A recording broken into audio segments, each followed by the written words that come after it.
So great. I'm excited to introduce this panel to all of you today. We're thrilled to have them. And welcome to the second day and first full day of IMX Virtual.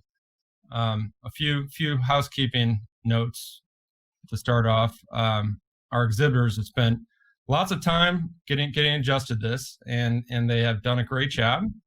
Please visit them on the expo floor from 10 to 4 p.m. today. Same tomorrow. Visit them often. Check in with them. They have lots of great items to tell you about, and they can further your education. I also want to thank our sponsors. The sponsor for this session is Senebogen. So thank you to Senebogen. And last but not least, we have a big, heavy agenda today, a great agenda. We're very thankful for all of our speakers and moderators for putting it together. And you won't be able to attend all of it. Some of it is double stacked. But want you to know that it's all going to be recorded.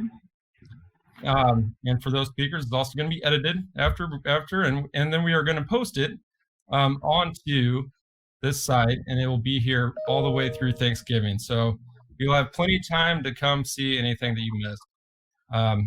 So without further ado, this is our seventh year. Seventh year putting on IMX, and every single year I believe we've been honored to have Ken Erickson join us. He's a well-known entity in this industry. Ken is the senior vice president of IHS Market, and he's on the banks of the Ohio River this morning. So what could be better than that? With him today, we have the president of Canal Barge Company, Merritt Lane. Very honored to have him, and Rob Ennis, the plant manager for Sparrows Point, Lafarge Folsom.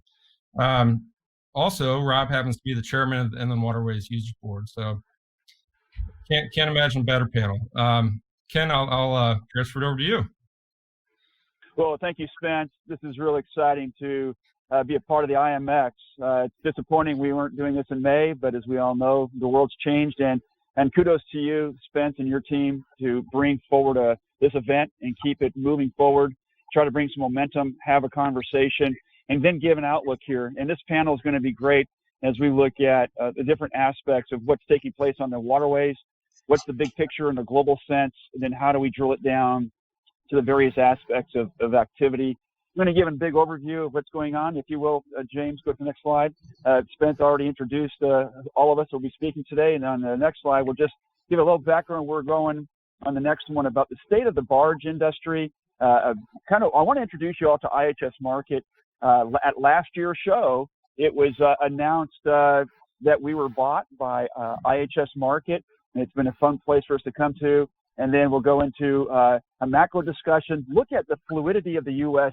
Logistics system in a period of COVID and what we're seeing, and then look at the barge fleet more specifically, and then the commodity side of that. So we'll go to the next slide here and real quickly look at IHS Market on the next slide. We're very thankful to be a part of this organization. They very much are very focused on the customer, the client, and looking at analytics to help drive strategic decisions for customers. There's about 16,000 of us around the world, several hundred, about 100 and some offices. Now, the whole pandemic certainly has made a big change for us. The leadership has done a great job to move us forward here, and really for us to come in and work with multiple different types of customers. For example, today, the Purchasing Managers Index was released, and IHS Market publishes those. We work with the Journal of Commerce, Maritime and Trade Group, tracking vessels, assigning those to different commodities that flow around the world, Global Trade Atlas, Peers Data, work with Carfax, and we work with those folks on the automotive side to understand what's the penetration of vehicles that are accessing the markets here, what could be the fuel type as we go forward, the profile of that equipment, and then what could that mean to a corn, soybean, veg oil balance table, but then what does that mean to the energy requirements to supply for fuel that's going to be consumed, whether it's on gasoline, diesel, but also on the electrical side, and what are those different renewable fuels that need to come to the market. So a lot of things we need to play with on a regular basis and through this COVID period to work with the likes of our energy team especially, and to move this forward has been tremendous. So on that next slide here, Looking at the big macro considerations and looking at with our IHS Markit global financial team, this is not a surprise with the pandemic, but we started this back in March, slashing the global gross domestic product by a significant amount. And then right along with that would be the industrial production and looking at all the different ways that consumers just stopped buying. They stopped going out because they couldn't. Still many places around the world are still locked down. And you can't even really travel as we go around the world here and to try to get back. If we go back to that last slide real quick here, what I want to show you is if you look at what's taking place here as we come out of 2020 into 2021, which can't happen fast enough, we just see a sharp snapback, but it's all about the individual quarters and months to try to get us there. And we see some good opportunities that are going to emerge as we come forward here on very solid global growth.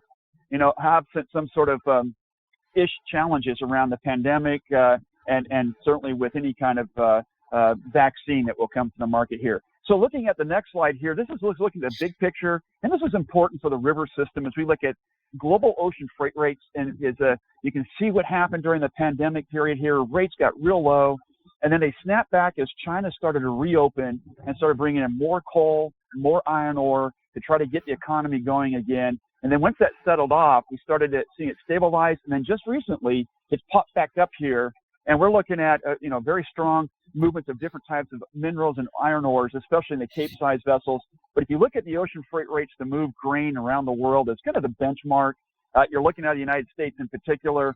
We're not running up as high as what we saw on the Cape-size market, but you can see, especially out of the U.S. Gulf to Asia, they've relaxed here from some recent highs, but now they've come up and they're starting to spike up a little bit here as we're seeing very strong momentum in the grain market, strong exports, and we'll look at that here in a moment. But we're trying to get the vessels recalibrated, move into different positions, and certainly from the standpoint of the Atlantic Basin, having available supply of equipment is really important. And then you look at that spread with the Pacific Northwest, and we've seen that moderate here a little bit. It's close to around $20 a ton, but when we look at the cost of rail to go out to the Pacific Northwest, look at the basis for grain, certainly the river has still got some advantages to be able to access the market as we go forward here. So on the next slide here, start to take a look at what are some of those post-COVID outcomes that we're going to see in the marketplace here. And one of the big key things that we're going to be seeing here is just the different types of production that we're going to see. Labor-intensive production is going to be going through massive changes, and we've seen that in a lot of areas of low cost where you have high numbers of people and the different types of technology that have to come in. And what's been interesting, especially if you look at the livestock industry at slaughter plants, they have snapped back pretty good and certainly have caught up with all the slaughter rates that really fell off, and they had to adjust with all the COVID cases that they experienced, but they have come back, try to take care of their employees with different processes, but there's going to be new technologies that will come. In some cases, though, it's going to be challenging to bring those technologies together. The other key thing is this shorter supply chain. And really, it's a hedge against this whole sort of disruption that we see in the system out there. And then any kind of cross-border activity. A lot of this more about what we see in Europe and other countries where there's a lot of boundaries. And in some cases, in the early stages of COVID, we saw a lot of trucking companies that did not want to go to certain states because they were fearing this pandemic. But as soon as it spread across the entire country, we started to see some adjustments. People started to learn lessons. But shortening those supply chains as we go forward here, global trade negotiations are going to continue to be a challenge as we go forward here and create some challenges.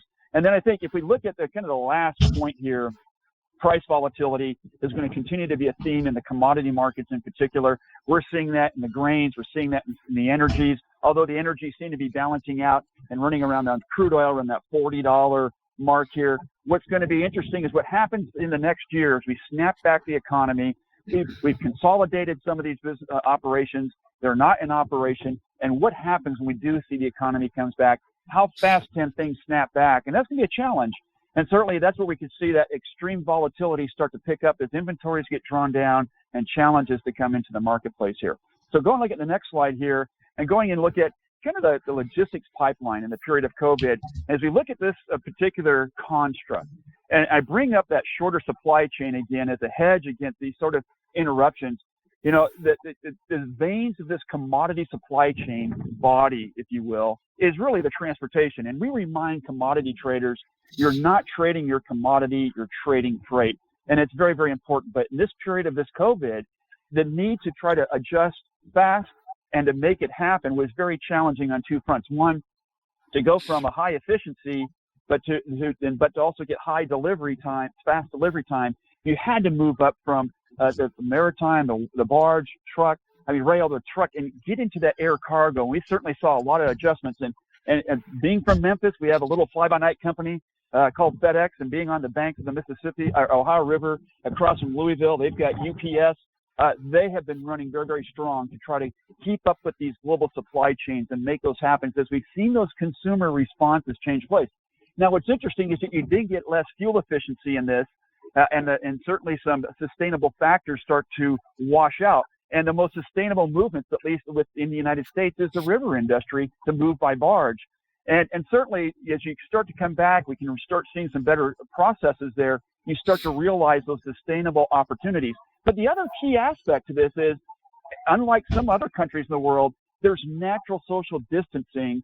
If you look at the maritime and the barge market, you just don't have as many hands involved to move as much cargo around the world. And certainly that protects the industry. It protects the consumer as we think about those different types of constructs. Now, as we look at the whole economy on the next slide here, and just look at the whole logistics supply chain, and this is an example of soybeans and what it means to be able to move these commodities around the United States. There's a lot of different outlets, and those went through a lot of adjustments that needed to be taken care of here. And certainly for the case of the river system, it's just a giant funnel system as you come from Pittsburgh or from Minneapolis, Chicago, Kansas City, and run it right down into the middle and the heart of the country, and to serve the world, or for the world to access the United States. It's a very viable system here, but those veins are very sensitive, and certainly to try to levitate these systems and make them move quickly is a challenge, but there's certainly a great amount of resiliency in the system here. So as we look at the next slide here and get the idea of, okay, what's some of the challenges we come forward here? And certainly what we've seen in driving around here all around Kentucky the last few days here, and I'll roll for the next couple of days, you're seeing a lot of places boarded up. You're seeing a lot of businesses that have gone out of business. They were poorly capitalized. They had rigid or fixed supply chains, and they could not adapt. Those having ability to be well capitalized or have access to capitalized resources, and then to be nimble in your logistics chains, allows for you to be one of those winners in this process, because there's going to be some losers in this, but you don't have to be a loser. You have to be in a position to realize, what is it that is at stake here? How do I find a way to move forward here, either through a partnership, a joint venture, or do we be acquired? On the other end of the spectrum, where's the opportunities here as we see this economy try to emerge out? We believe that there's going to be resiliency here. This pandemic is going to have some long-term impacts, especially in business travel as we go forward here, and the airline industry in particular, and around that. It's going to take years to rebuild that back up, but in the meanwhile, to serve the world and to serve the consumers that we need to, are going to be some certain challenges here. So looking at the next slide here and going then into the barge fleet and thinking about where we are. So as many of you know, we conduct an annual survey of the industry and all the operators and Merit. We appreciate your participation every year to count how many barges are in operation by type, the covered, the open, and the tank. And then we look at, ask how many barges were in operation by year of build. And what we saw in 2019, we saw a shrinking of the fleet overall, mainly on the backs of the dry covereds and the dry opens. Meanwhile, the tanks have certainly increased, and they have been on that upward trajectory. Especially, you look at the right chart here, you can see on the jumbos and the specialty, or the 10,000 barrel, 30,000 barrel, have really seen a great uplift in that area. And certainly, as we look forward here on these next few slides here, if we go to the next slide and think about, all right, what's the volume moving in these barge types? And this is the most current data that we had from our survey in 2019. The Army Corps Engineers delayed releasing their data for 2019, so we only have, or for 2018, so we only have 2017 data for them. So our estimates for 18 and 19 are showing on here. But what you saw in the dry covered is a bit of a shrinking of the fleet, but you've seen cargo volume staying relatively high. Now, as we get into the quick discussion on grain exports, which you have seen is certainly challenges on the grain exports around the U.S.-China trade deal, and then competition in South America as we've seen them enter, as well as the former Soviet Union. Meanwhile, there's that four-letter word on the right chart called coal, that it continues to draw down volumes because of different trade realities, certainly around the cost of fuel that we have in natural gas and the different types of sustainability efforts, and then of the whole COVID, how it's changed manufacturing. But you've gone from, say, 300 million tons just most recently to about 200 million tons is our estimate, and that's going to continue to fall as we go forward. And that fleet still much too big, and we'll see that on a balance table here. And on our next slide, as we look at the tank market, admittedly, as we look at the tank market here, there's 4 major types of equipment. You really need to break those out. But what you've seen is commodity volumes that have tried to stay high up there, but a fleet that hasn't expanded, and perhaps there's a little bit too much out there. As we think about scrapping and retiring equipment, the scrap prices are just not there to really incentivize massive retirements. But if we look at the covered side, a fairly young fleet, but we're starting to get into the mid-1990s fleet, that certainly we can anticipate some forthcoming retirements.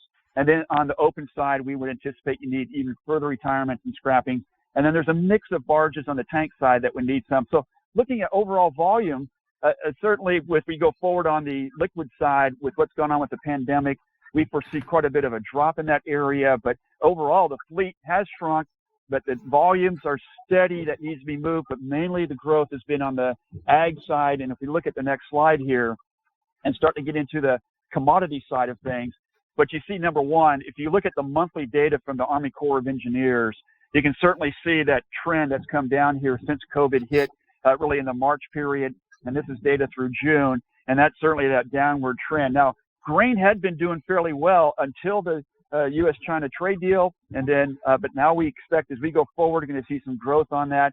And then in the area of petroleum, some of the chemicals, and then coal continue to see some relaxation. Coal continues to fall faster, as I've already mentioned.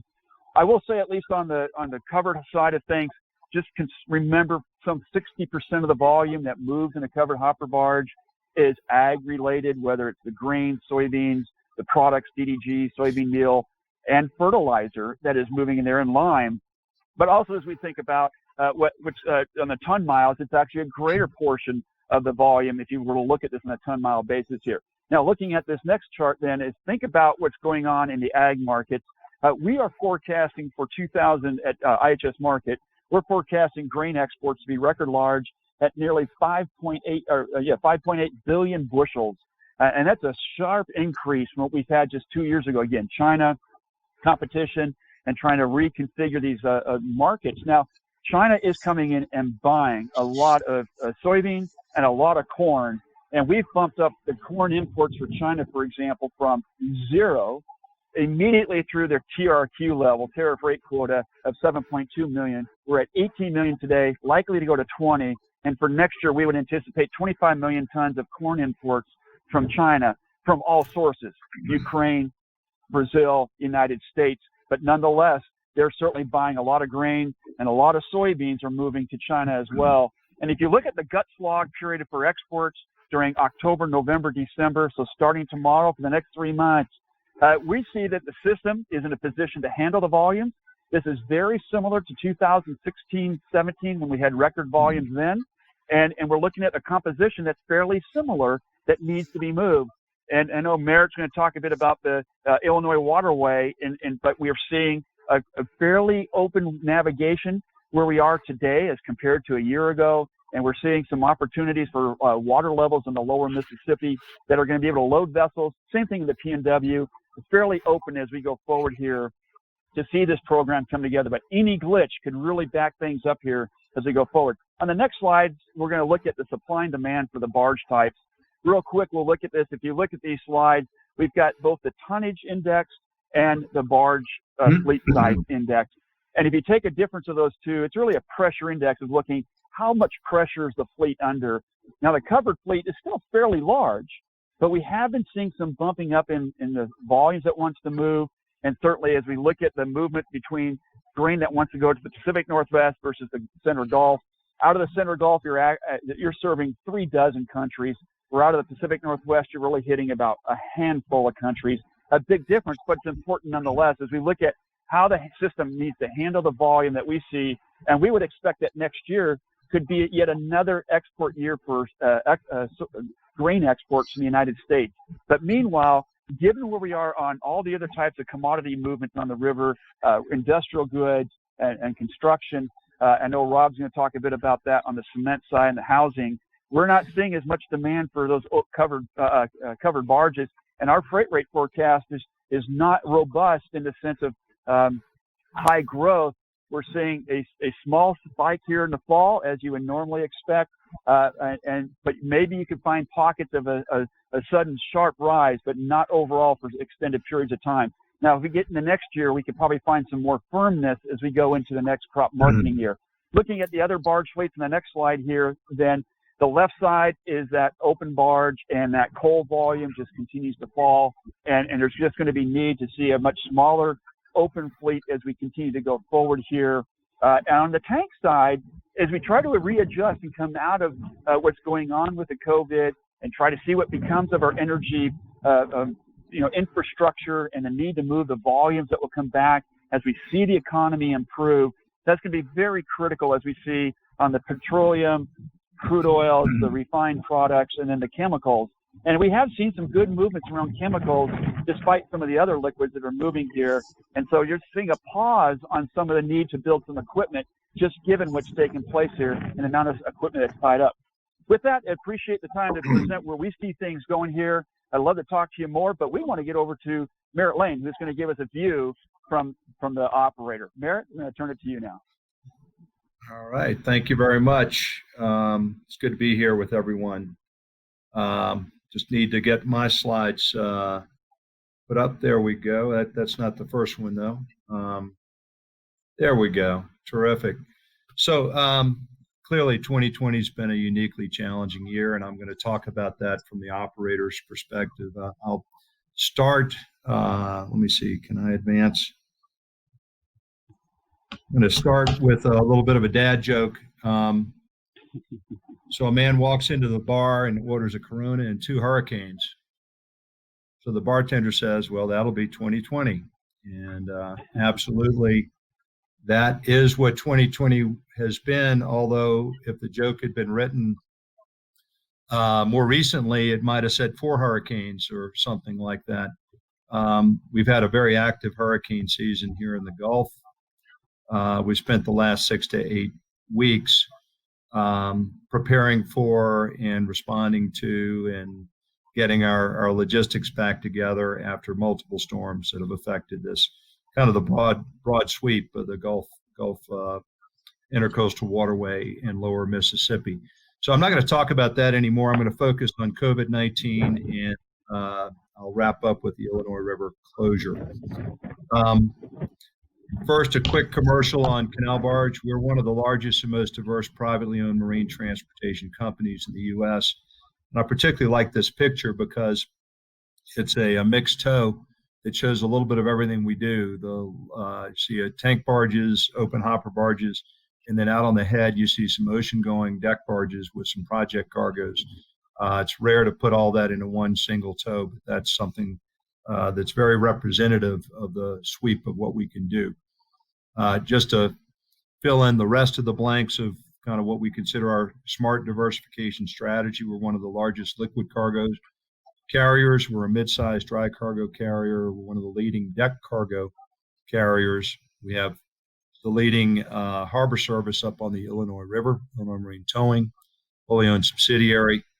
We have a state-of-the-art liquid bulk terminal near Joliet, Illinois. It's called Canal Terminal Company, where we have a full-service laboratory, and that's represented there on that slide. And we've recently opened up something called Pelican Marine Services to provide harbor services and cleaning captive to our tank barge operation.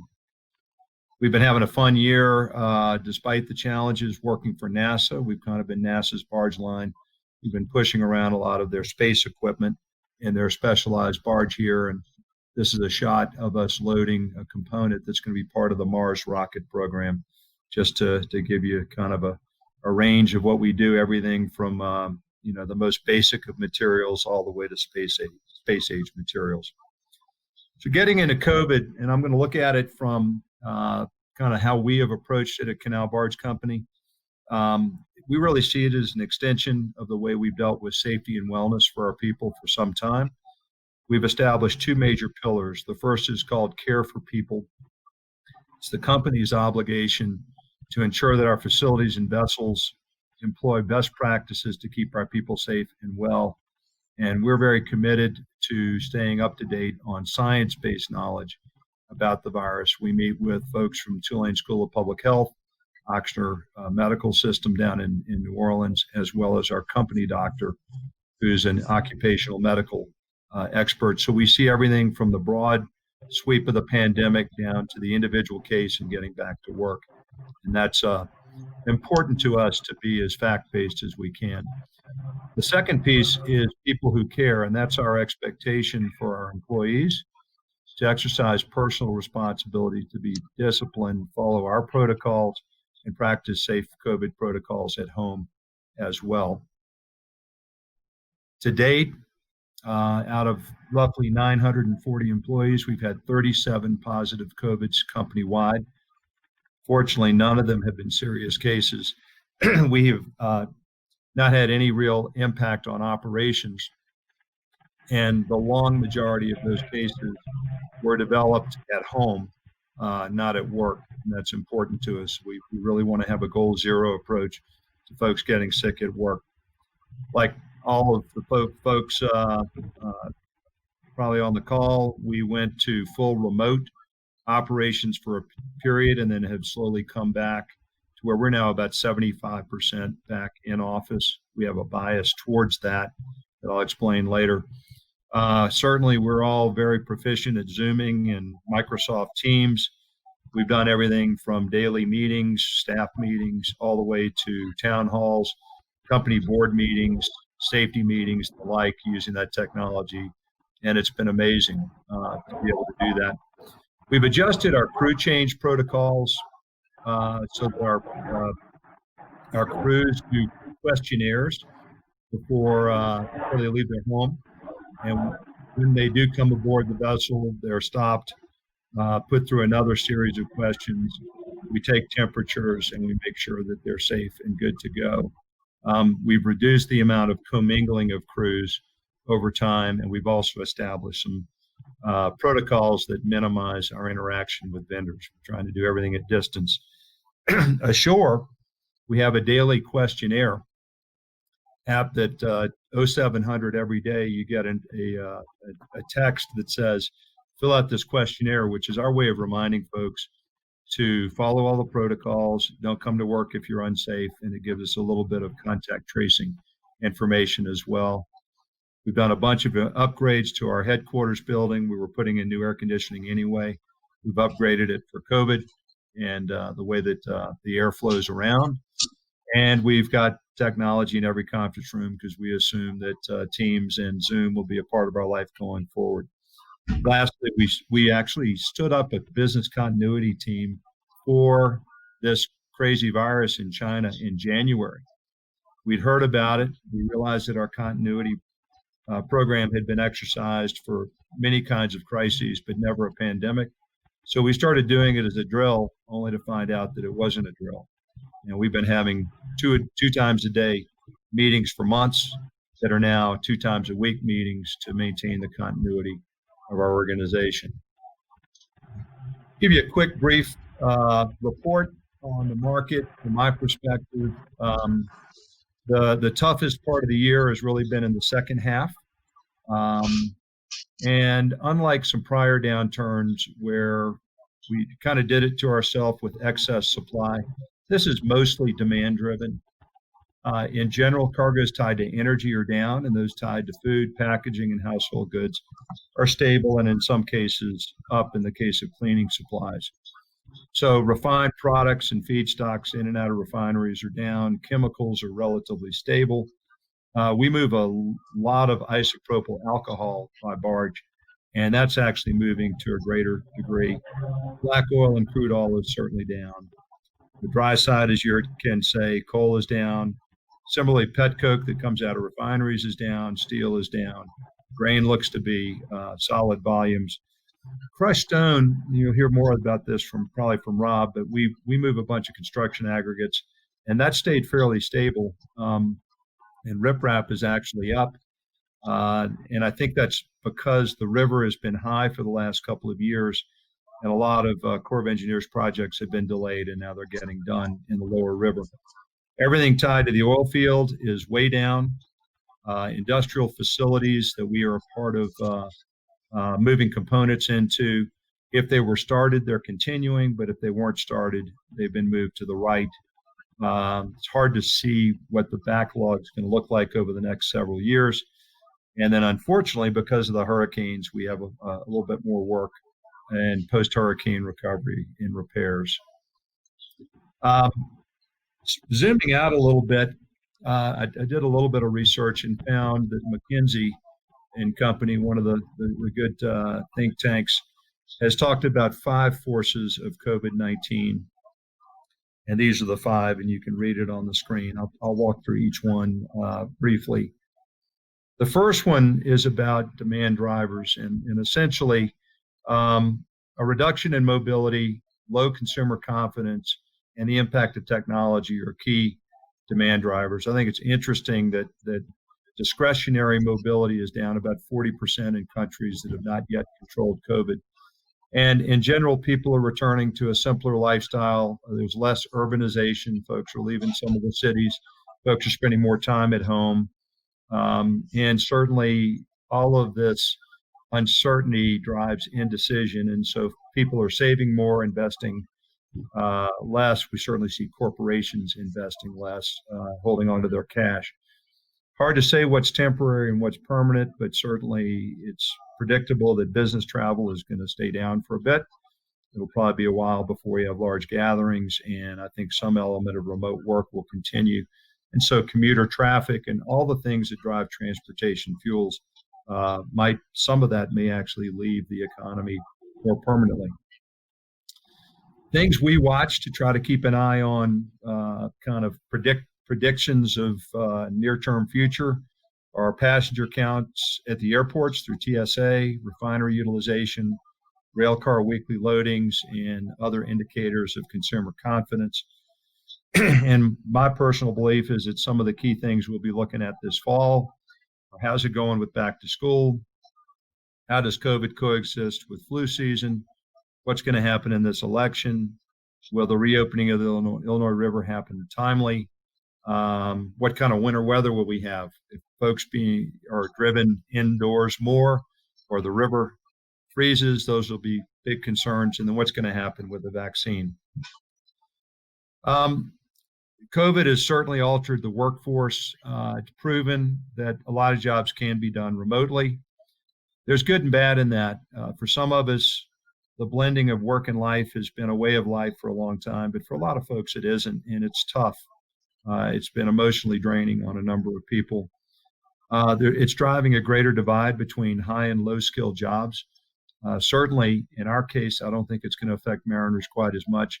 They're high skill jobs, and they certainly can't be done remotely. But for shore base, certainly I think it's critical that you have more analytical and communication skills to do the jobs of the future. One of the reasons we're very biased towards doing this work less remotely is that we think that hiring, onboarding, training, building cultural and teamwork is challenged on a remote basis. If you already have the relationships, they can thrive on Zoom and Teams. But if you don't, I don't know that that's going to happen, and you miss all the ways that many of us learn working side by side with others. Ken talked a lot about supply chain resiliency, and clearly the key things for companies: liquidity is king. If you don't have a balance sheet or access to liquidity, you're in a lot of trouble. You're not going to get better in the near term, I don't believe, and it could be a life or death situation. And I think supply chain resiliency is something companies are thinking about more than they have, making sure that they have reliable suppliers. I think from my perspective, the question really comes down to, do I know who I'm doing business with? Can I count on those folks? Is it a transactional relationship, or is it something built on trust and mutual knowledge? I think it's predictable that there should be a flight to quality in a number of supply chains. Certainly, the government plays a big role in the future, and we know that COVID is a major issue in the election. However it shakes out, there'll be some critical areas in play. Infrastructure investment, taxation, energy and trade policy, regulation of both safety and commerce will all have significant impact on the barge business. And last but not least, how is this virus going to proceed into the future? As I mentioned, we meet with public health officials, and our take is that the vaccine is going to take a while to be widely available. And when it is, it's going to roll out unevenly, both in terms of who it gets to and some reluctance in some cases to even take the vaccine. I think, HML is me. My thoughts are that we've got to be prepared to maintain this business continuity approach for a longer period than we wish, regardless of how the virus evolves. So COVID protocols will continue to evolve, but will stay mainly in place for a while. We can count on the fact that our folks get a little mentally fatigued and stressed out, especially if they have school-age kids at home or unemployed relatives or sick or elderly members. And so leaders really need to lean in. We need to be both passionate and communicative, figure out how to be smart and wise enough to be firm on the right things and flexible about the others. So how long it's going to take? I hope that the V-shaped recovery that Ken had in his slide is correct. McKinsey did a survey of global CEOs, and they were all over the board, but there were very few seeing a return to pre-COVID GDP levels happen any sooner than 2021. And even in that, there would continue to be an uneven recovery with a lot of winners and losers, with some industries being altered forever and some simply being in a long, long slog to catch up. In my opinion, it just means that we're hopeful that we'll at least have a slow, steady recovery over time. So to end COVID on a bit of a brighter note, I think you can look at it opportunistically. I think there are opportunities to position yourself as a company better than in the past. In a tough market, sometimes it is easier to differentiate. Clearly, there's an acceleration of trends where the strong can get stronger, the innovators thrive, and the weak and complacent can perish. Certainly, I see a lot more things in our company. Things are more transparent right now, and I'm seeing our strengths that I'm very proud of. And I'm seeing some weaknesses that we need to address. And we're in a time where the necessity for change is more obvious. Nothing's on autopilot. There's a greater sense of urgency. It's a great opportunity to empower our employees, put more power into their hands to innovate and help us improve our company. So I'll quickly run over to the Illinois River closure. Those locks on that river were constructed in the 1930s, and they're in desperate need of repair. Very fortunately, WCI and others have worked to help get more money to the Corps, and so now we're getting some actual action. The original plan for the Corps was to close the locks one at a time each year over 4 consecutive years, which was problematic. We prevailed on them to do all the rehab work in 2020 and then again in 2023. For those who don't know, this is just a quick picture of the Illinois River. The bottom 4 locks above St. Louis are the locks that are the ones closing. So you can see it really shuts out commerce entirely on the river until you get to the upper end. We put together what we call a 120, 120, 120 plan. We have the some of the most significant exposure on the Illinois River because it's one of our biggest patterns for commerce, and we have the largest harbor service up there. So the flip of it is we have the best opportunity to provide customers some solutions. We started planning in the fourth quarter of 2018 and focused on the 120 days prior to the closure, 120 days during the closure, 120 days after reopening, and what specifically needed to happen. And actually used some training that we have in the incident command structure to set up a way to organize and plan for this using all the different resources of the company. Started engaging customers a full year before the closure. Happy to say now that we're in the middle of the middle 120, we're getting towards the end of the middle 120, I guess in the middle. We began by staging equipment above the locks early to avoid congestion and the impact of unplanned delays. That went very well. Our company has about 80 tank barges and 60 open hoppers up above the locks. Our harbor service is providing shifting, fleeting services for local facilities up there. And the fact is, our fleets are very busy, but there's less demand for towing. So our shipyard activity is robust, but towing is down. During the closure, we've used the downtime to accelerate maintenance. We have committed to not have any layoffs or furloughs during this time. We felt we needed them for the first 120 and the last 120, so we'd hold them together for the middle 120. We've done all the work safely and without incident, and all reports from the Corps say that they're essentially on track with the lock rehab work, and the river will reopen November 1st. So that's my story. I'm going to kick it over to Rob Ennis, and thank you for your listening.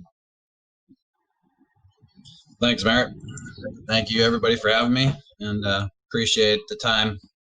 So a little bit about LafargeHolcim. It's the largest construction materials manufacturer in the world, and with that, we've been deemed kind of essential. So a lot of the office workers are staying at home, but the plants where I'm at have instituted a lot of COVID resiliency plans. Right now, in fact, we have a number of contractors on site, and I think I have about 6 porta potties set up to make sure that nobody's using the same ones if they're not in the same group. Sorry, I'm getting a lot of feedback.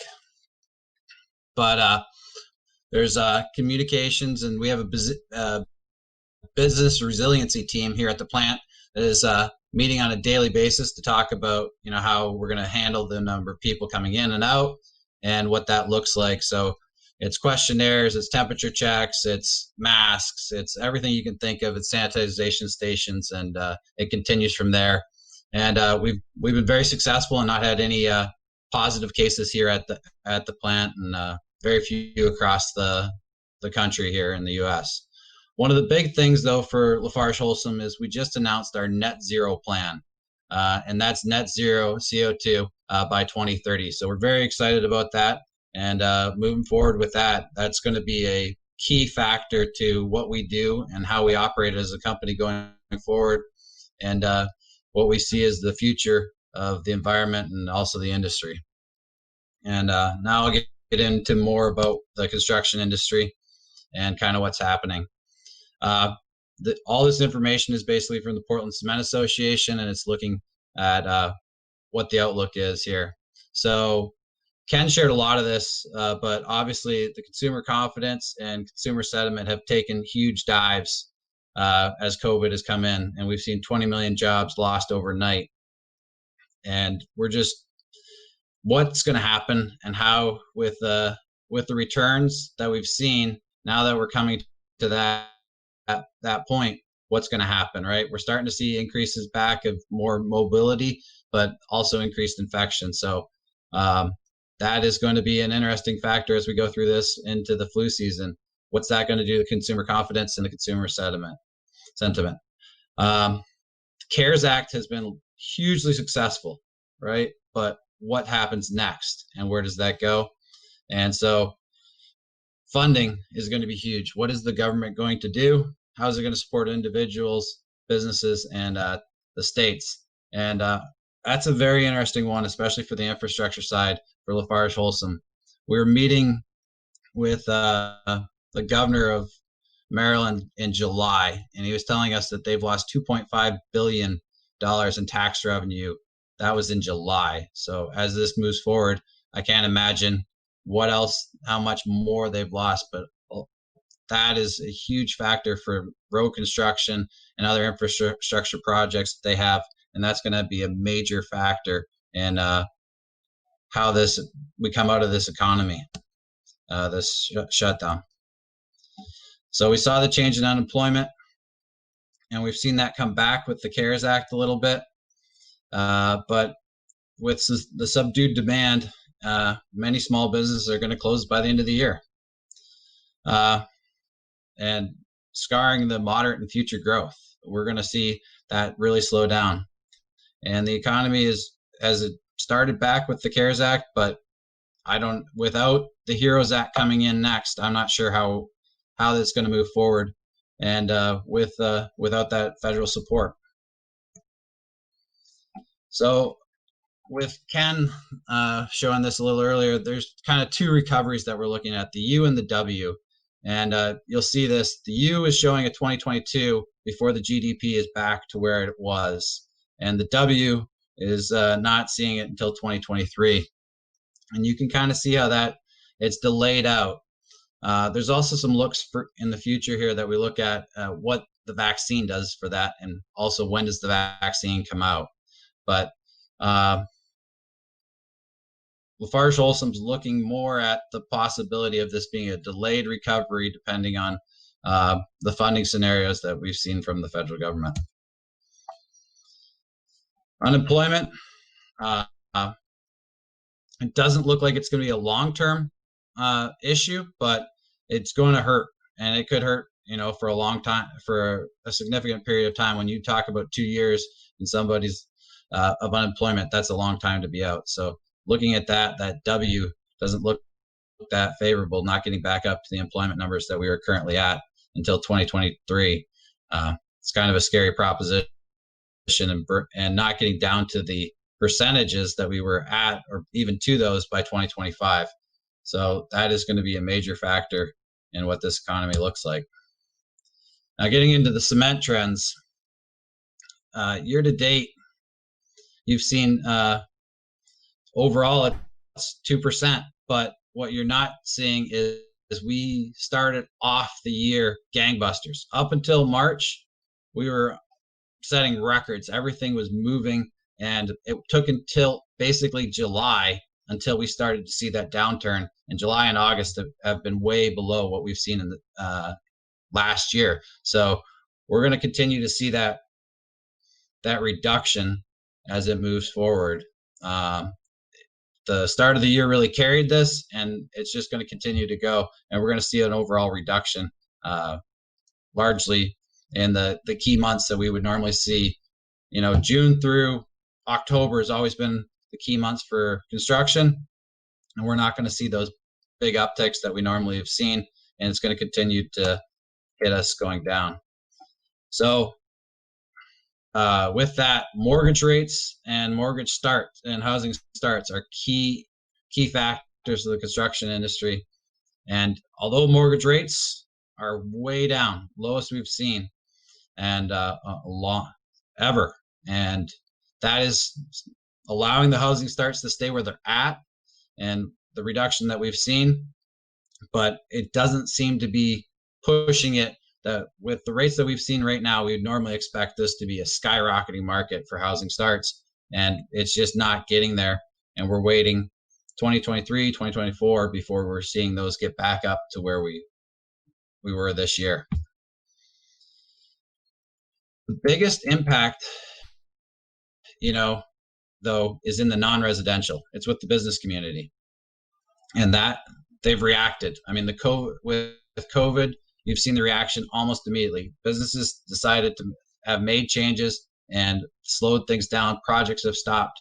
We had a number of LNG projects down in the Gulf that were supposed to be going forward this year that have immediately stopped.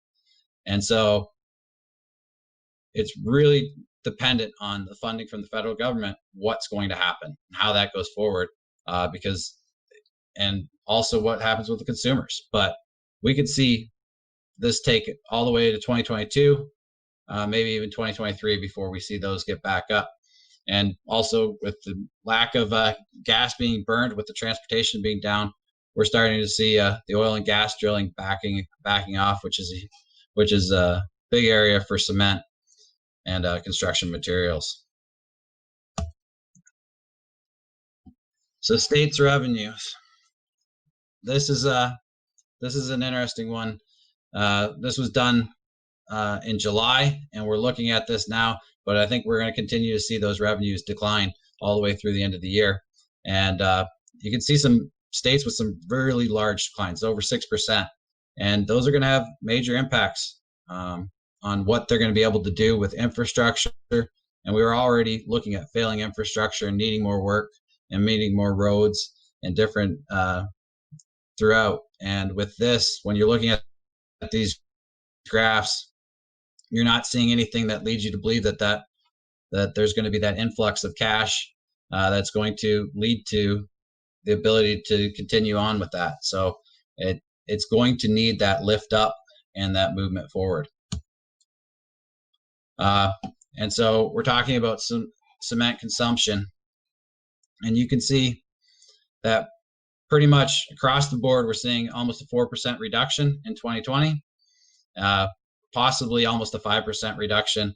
And with that W curve, we're looking at another 3% in 2021. And a lot of that depends on how the states do their infrastructure, where that comes from, what the business sentiment is, and how that moves forward. Because if we don't have that consumer confidence, we're going to see this continue on. So we really need a plan and a way forward, and the government to bolster that, and then the consumers to feel comfortable in that.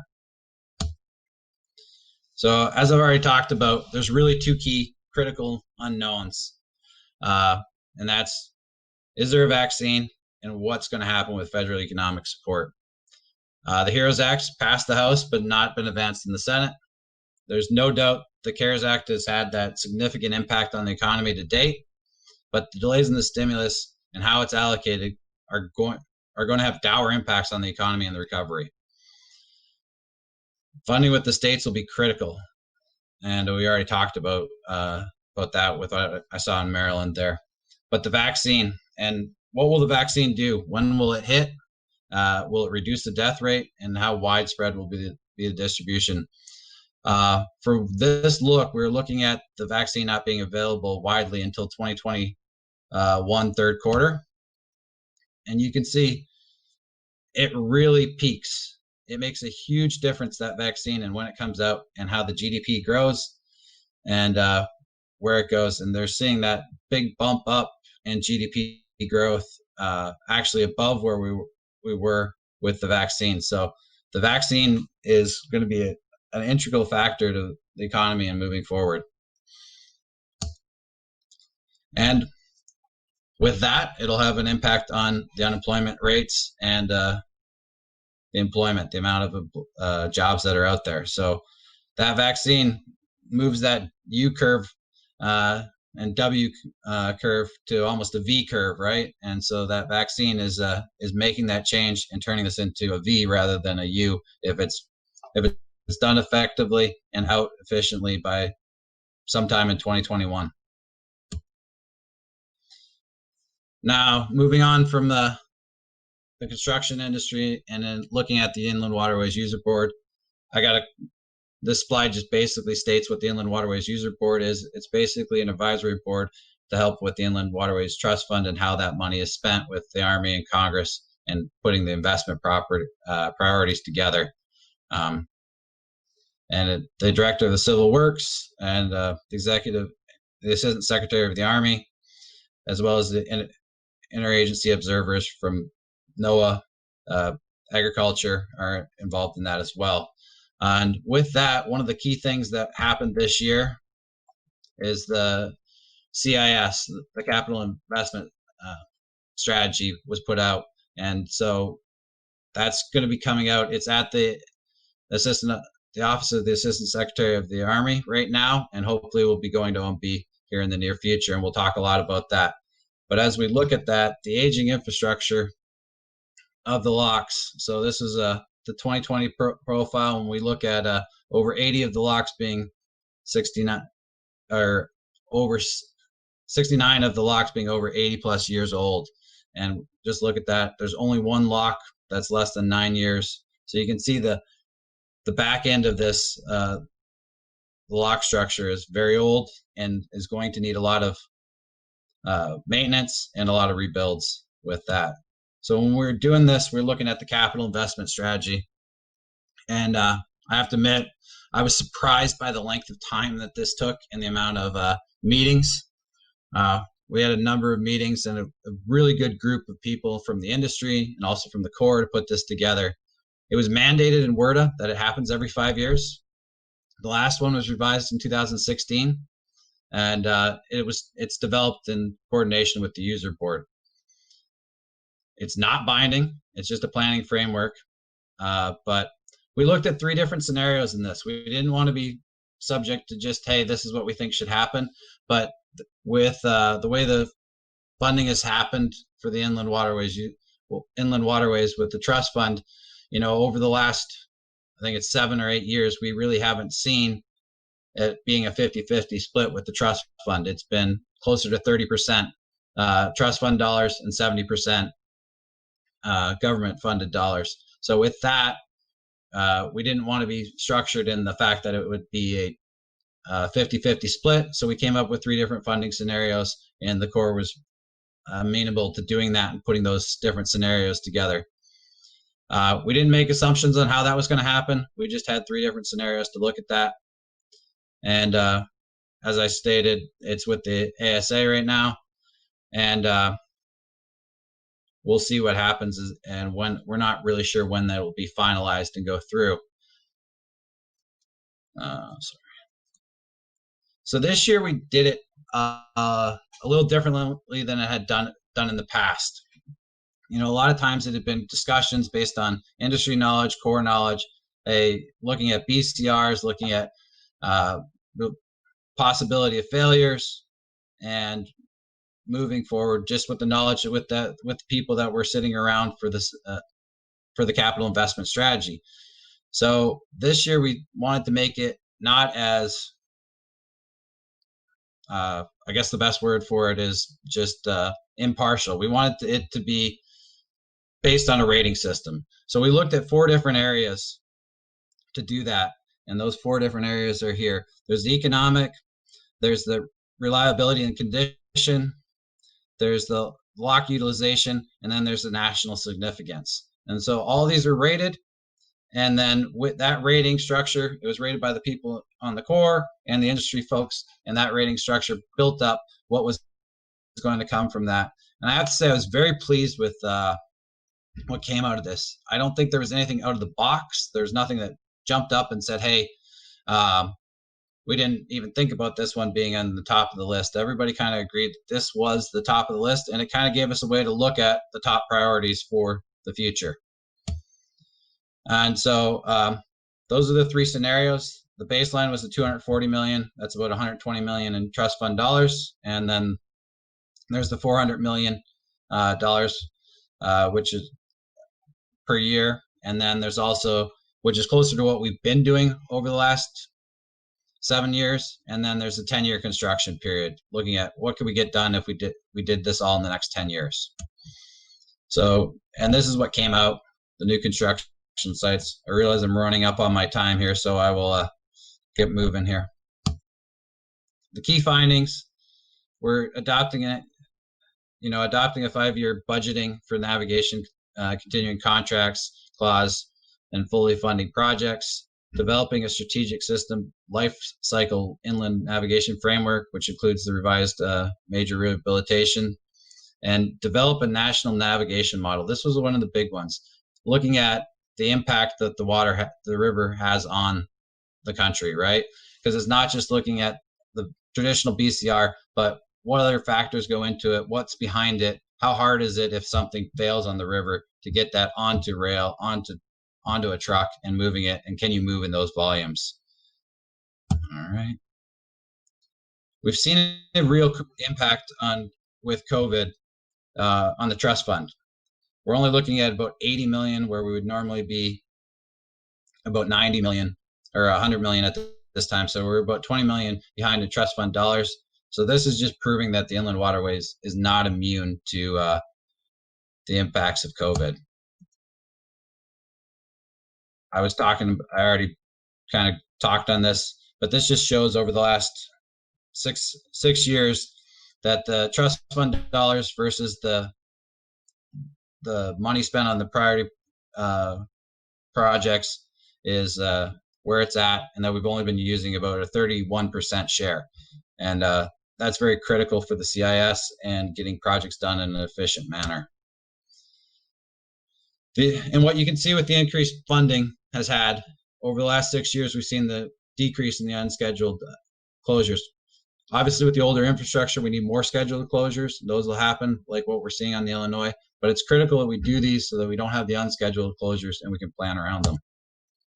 And kind of a good note to end on is, with all these things happening, there's a lot of things that are coming to the river. And you can see that the pipeline in Nashville is not being able to supply the area. So that's moving to the barge. So in 2014, less than 1% was on barge, and now it's over 45%.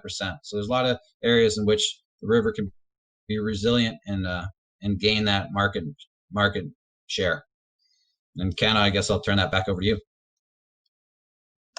And thank you very much for bringing us that and for serving on the Inland Users Water Board. And that's been very important to support the industry, to bring the shippers in there. And certainly, Merritt, we appreciate your time. And one of the key words I think all of us used was resiliency.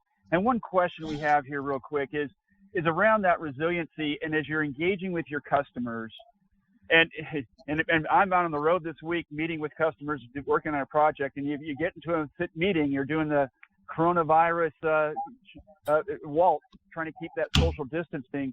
But how are you guys keeping resilient with your customers and your vendors? Because that's going to be very important as we go forward, to try to keep a pulse and to keep those communications and relationships intact. What does that look like for each of you? Merritt, maybe I'll start with you. Well, we can't be in office with them in many cases. If we can find a way to get together with them off-site safely, we will. But mainly at multiple different levels, we are having conversations with customers, particularly at the higher levels, trying to understand what's going on with their business. And then we've been implementing a whole lot more of Teams meetings and document sharing technology, and that's actually worked very effectively. We've had some really good customer meetings. Again, it'd be a tough way to win some new business, but for maintaining existing relationships and getting to go a little deeper with a little less time pressure, we've managed to do some really good things with it. We're not taking them out. We're not whining and dining. It's much more of a focused business meeting is what I would suggest. Great. Thanks, Mary. Yeah. And Rob, for you guys? Yeah, for our side, especially here at the plant, we probably have 25 people on site today that are outside contractors, and our morning meetings are really different than they used to be, right?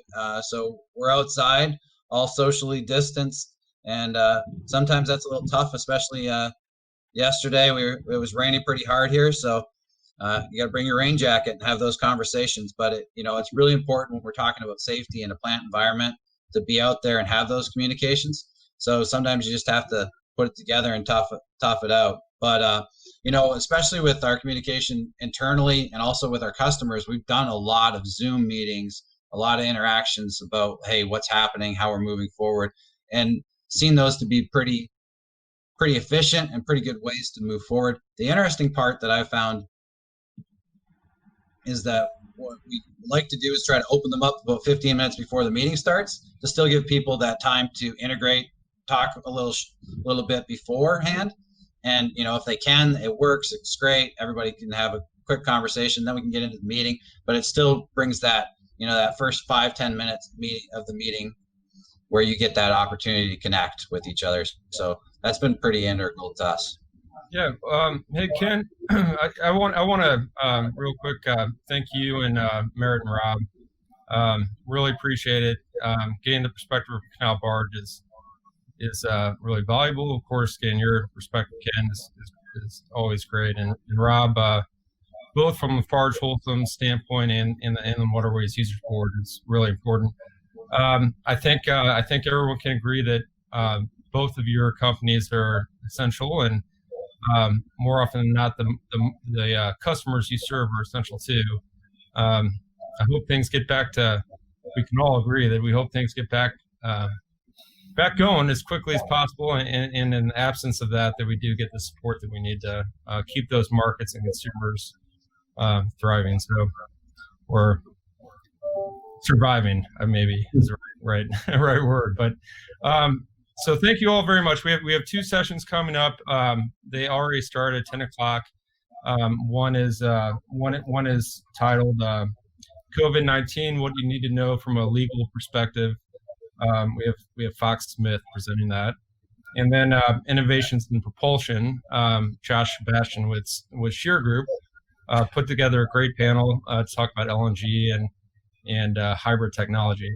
So you'll have to log off to this to get to those. And again, thank you all very much. Really appreciate it. Good job. Thanks, Spence. Thanks, guys. Good day, Have a y'all. great day. Thank you. Thanks.